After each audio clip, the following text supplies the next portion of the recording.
All right. It is lunchtime.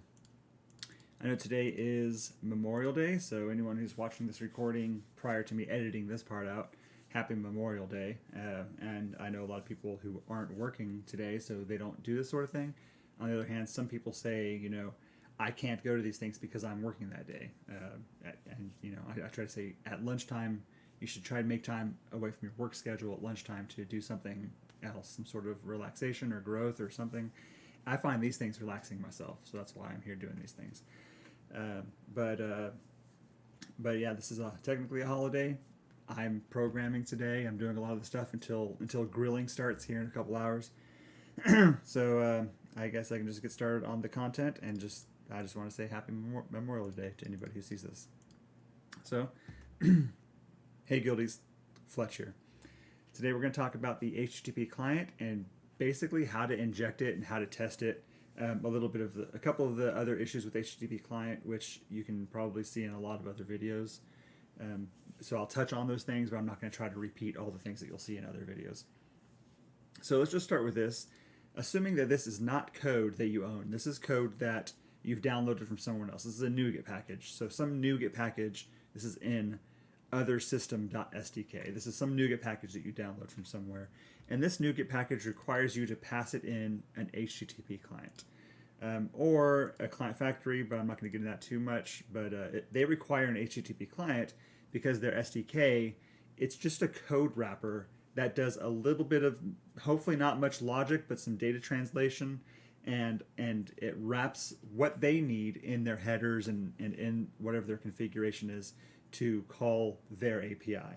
So that's generally what an SDK is. It's some sort of code that wraps all the boilerplate junk that you shouldn't have to know about. That says this is how we talk to our API, we get it back, we serialize, we deserialize, we do all this stuff that's sort of boilerplate so you can consume it. There's a lot of SDKs out there. So this SDK, of course, requires an HTTP client. You'll see this in a lot of things like the Weather API, FedEx API, console client, a lot of things like that you can give it an HTTP client. Sometimes you don't have to. They'll create a default one. But if you're going to be doing anything that needs to be scalable, you need to control the lifetime of that HTTP client. So here it is, some code we don't control. We're going to assume that this code just calls the get, HTTP client.get to call something, and then returns the result of that. So that's exactly what this is. We have our controller. So assuming this is a controller we own now, and our controller requires access to that SDK. So in this case, we're going to say it requires an interface version of that SDK, the interface, and we're going to be injecting that SDK into here.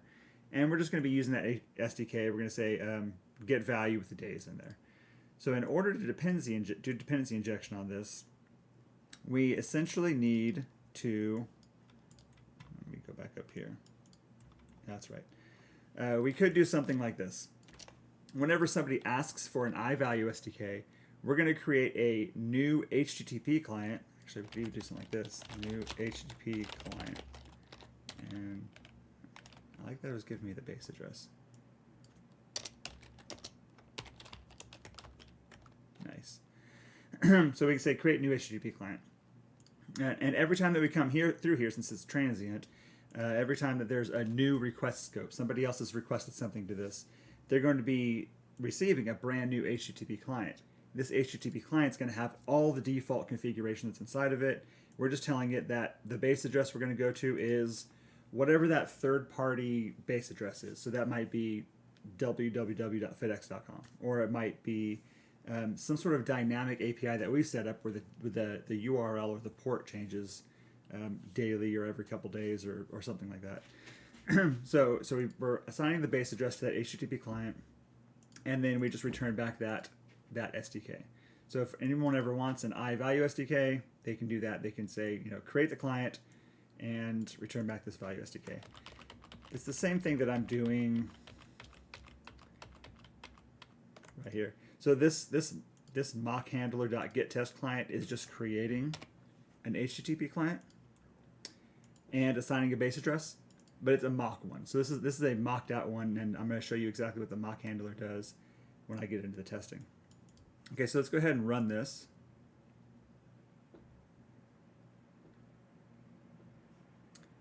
I'll pull this over, grab this, try it out. All right, so we passed in, we injected this. Ooh, I was using the wrong thing down here, but that's okay.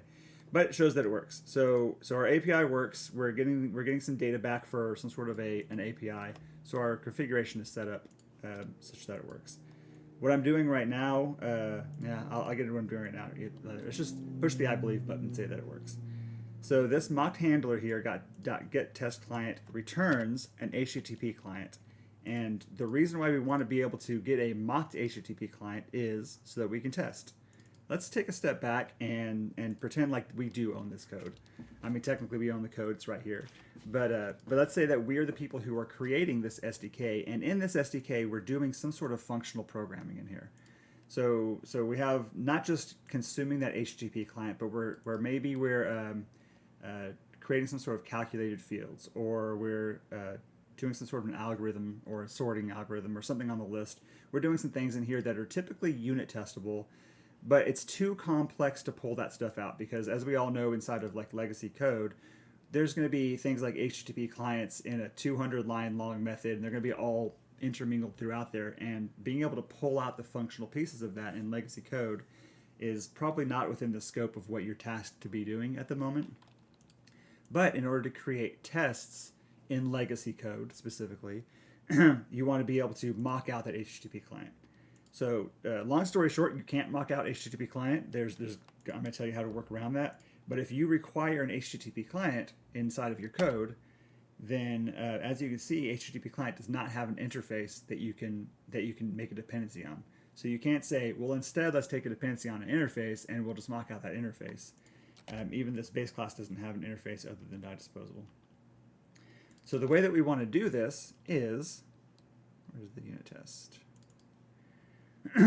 So instead of trying to mock out HTTP client, what we're going to do is we're going to mock out the handler inside of HTTP client, which is still not interfaced, but at least we can give our own implementation of that. So what we're going to do is we're going to go back to here. This is the same exact mock out that I was showing a second ago. And this HTTP client, instead of just giving a new HTTP client with a base address, we're going to give a new HTTP client that also is handed in one of these mock handlers that we're creating right here. So this mock handler just inherits from HTTP message handler, and then of course overrides this send async method. All we're doing is saying when we create an instance of this mock handler, we're going to say this is exactly what we want you to return us, because we're mocking this out. So we're not going to be going over the wire. Otherwise that wouldn't be a unit test. We're going to say we're going to be giving you this exact value. So whenever somebody calls anything at this point, if they call a get, put, post, or delete, or anything else, just return me back an OK with that exact forced value as JSON. We're just forcing that return back.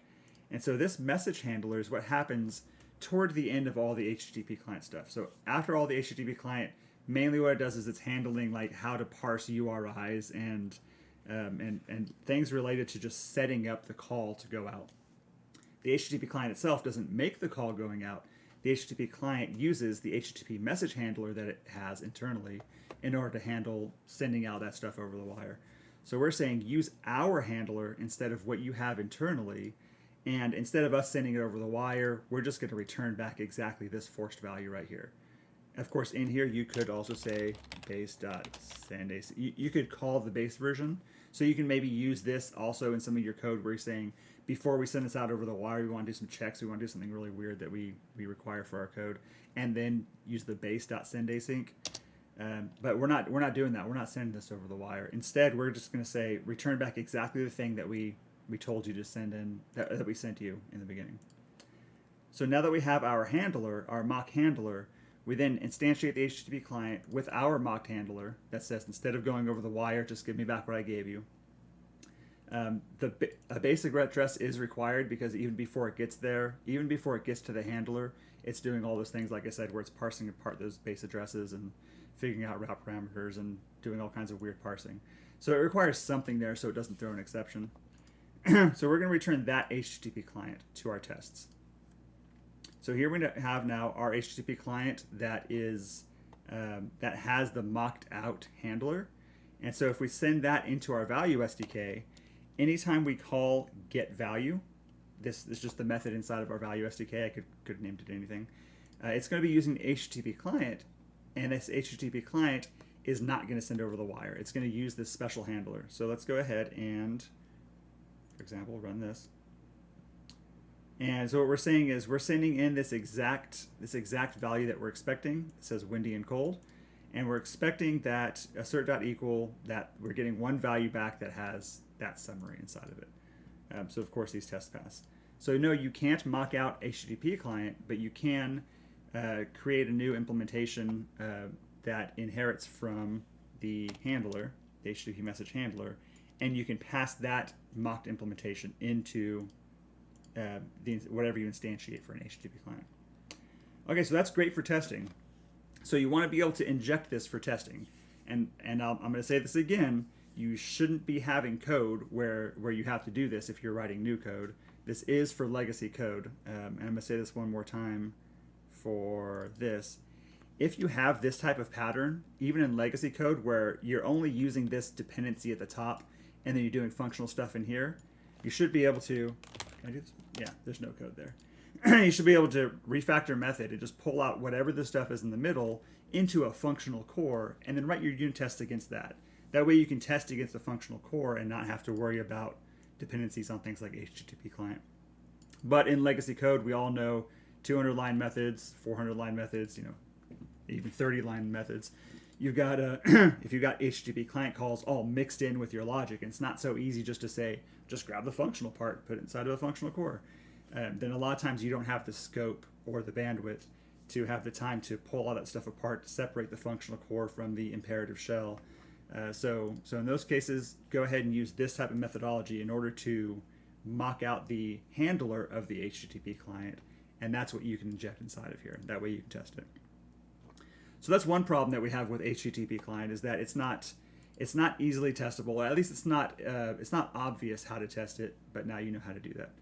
But another thing that we have is, and like I said, there's a lot of other videos that talk about this sort of thing, is that the HTTP client is, it suffers from a couple of other issues. One of the issues is socket exhaustion. So if you have a lot of traffic coming to your website, and for every single request that comes in, you're spinning up a brand new HTTP client that's hitting the same exact third-party service. So this HTTP client is hitting like a weather service.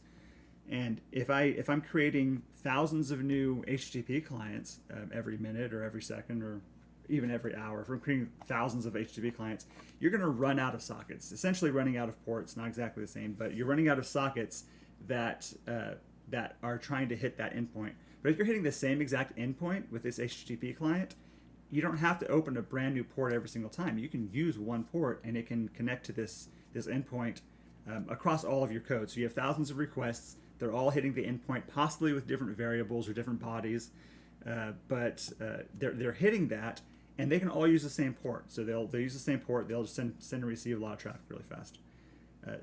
If we don't do that, if we instantiate a brand new HTTP client without handling, without keeping track of which handler that we're using, it's going to be using all of this ports. And like I said, I'm not going to go into all this because there's a lot of other videos out there. So what we want to do, instead of creating a mocked handler here, we're going to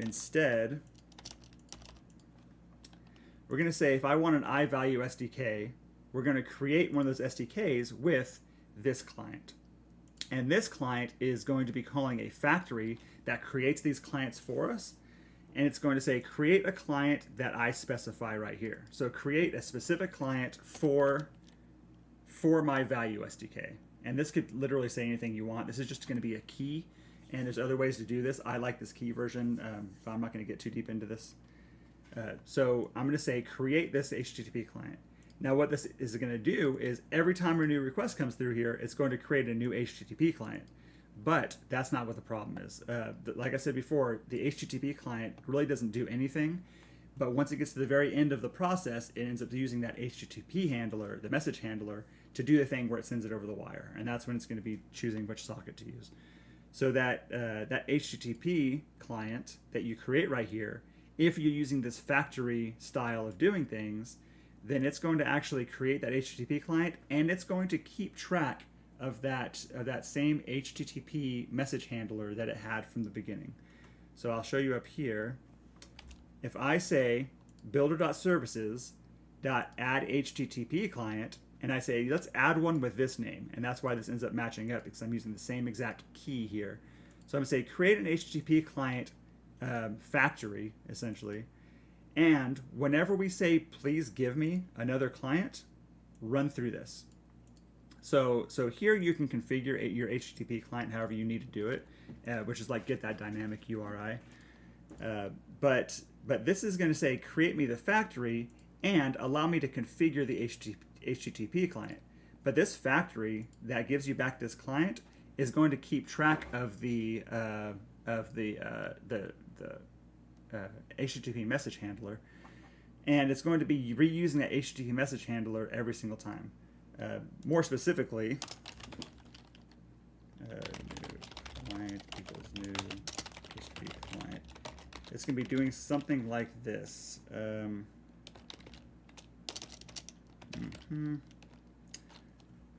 Let's see which one I want to use. Null handler and dispose handler false. So if I were to say let's create one of those HTTP message handlers, if it's the mocked one or if it's one that is default, I'm going to say, okay, we're going to pass in some sort of an HTTP message handler. It doesn't use null, it uses a special one. We're going to pass in that HTTP message handler and also say don't dispose that handler once this HTTP client is disposed. So even though we're creating a new client every single time, it's going to be using that same exact, I'm mixing up two things. Let me see something here. Yeah, okay. It's going to be something related to this, where instead of disposing of that HTTP message handler every single time that you're disposing of the HTTP client, it's going to reuse that HTTP message handler. In this case, we're saying don't dispose it when you dispose the HTTP client, but I guess in reality, it's actually doing var lol equals new mock handler of whatever the type is. It's probably keeping track of this, and it's passing that in every single time. And when it does that, it's going to say, don't dispose of my handler that I've created, that I'm keeping track of behind the scenes. Don't dispose of that when this HTTP client gets disposed. Because even though we're creating a new HTTP client every single time for every single request, the same exact, where the ASP.NET is using the same exact HTTP message handler behind the scenes to create that. Okay, so yeah, like I said, I don't want to dig too much into that. Another issue is APM. So APM, application performance monitoring, or OpenTelemetry, they have this concept in them where if I'm a web application, or I've called up to an API, or the API calls to a different API, and there's this chain of calls through APIs.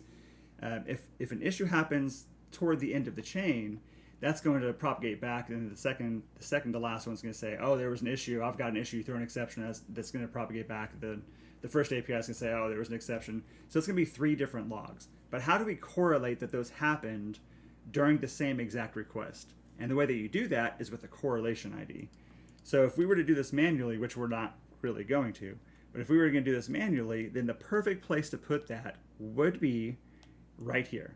So when we say, when we register with ASP.NET, create me a reusable HTTP client factory, and let's name it this, and let's give it this base address.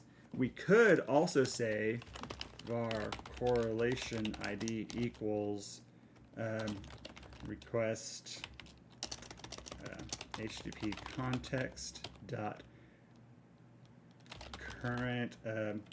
Yeah, I didn't really plan to show this type of thing before, but HTTP context is what's going to be the request context that's coming in from whoever called you. And in that request context, you'll be able to access the headers. And in those headers, you can say, well, who called me? And did they pass me along a correlation ID in the headers? And that correlation ID, if they did pass me along a correlation ID, let's just say it's this, for example, then x dot default request headers.add. I'm going to say let's add that correlation ID here, and we're going to call it trace parent because that's the standard correlation ID.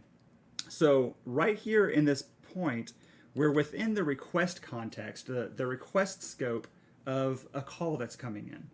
And so we're going to be able to say, you know, HTTP context of that request scope, let me check your headers and see if someone who called me passed me a correlation ID.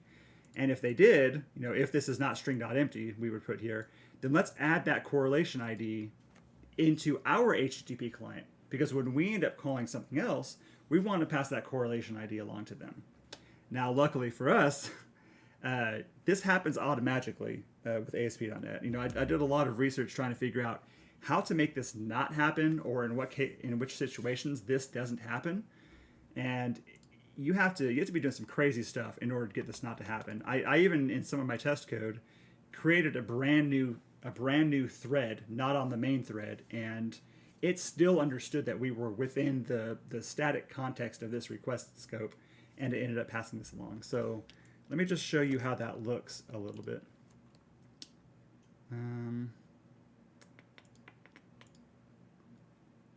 Yeah, I don't remember which one of these it's going to use, but let's just take a look. Open up this. I'm going to open up Fiddler. Oh, man. I think last time I opened up Fiddler, I should have taken a screenshot. I think last time I opened up Fiddler, it messed up my stream and completely canceled my stream. Man, that sucks. This is supposed to be a short stream anyway, so I'm going to keep this short. So the idea is when I make this call from my API that I'm working in right here, I make this call from here to the other API that's giving me the weather. I should be able to say, try it out with, say, 5 days worth of stuff.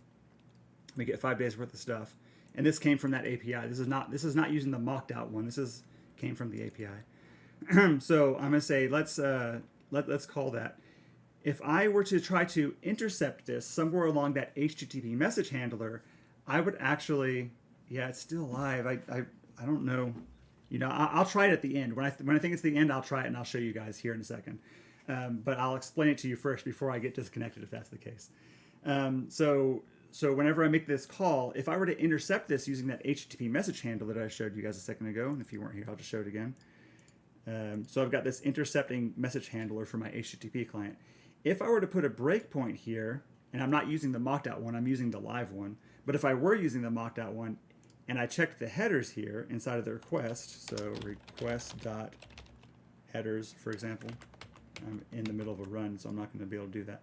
But if I were to check those headers, it wouldn't show me the trace parent, because it's not until like the very, very last thing that it does, like the built-in C# message handler. It says, okay, we've got all the stuff. We've gotten to this point. We're starting to make the call over the wire. Oh, by the way, are we within a request context, an ASP.NET request context? Because if we're in some kind of request context, let's add that trace parent. It's like the very last thing. You can't even get to the point where you can take a look at that, like within the code. Now there are, as of like about a year ago, there are ways to give it a policy type that says don't pass along to trace parent, because whatever issues you might be having with something like that, or I want to pass along my own trace parent.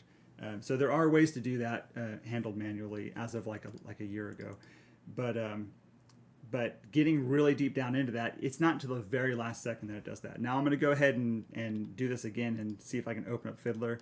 So if we get disconnected, thanks for coming and have a happy Memorial Day. But if we don't, I'm going to go ahead and show you what this looks like. So execute. Okay, it's working. So let me go ahead and open up Fiddler now. Open up Fiddler. And execute. And I'll pull it over to my screen here in a second. Let me see here.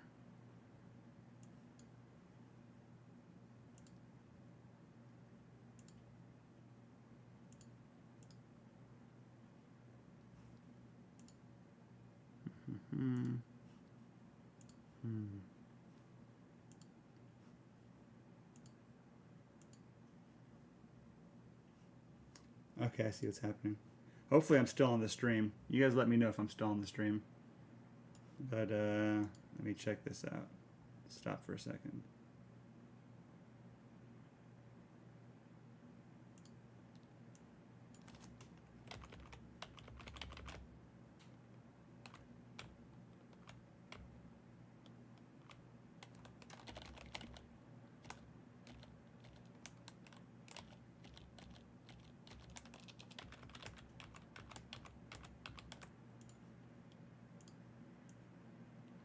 I wonder if it's this one that's messing with it. Do this, do this.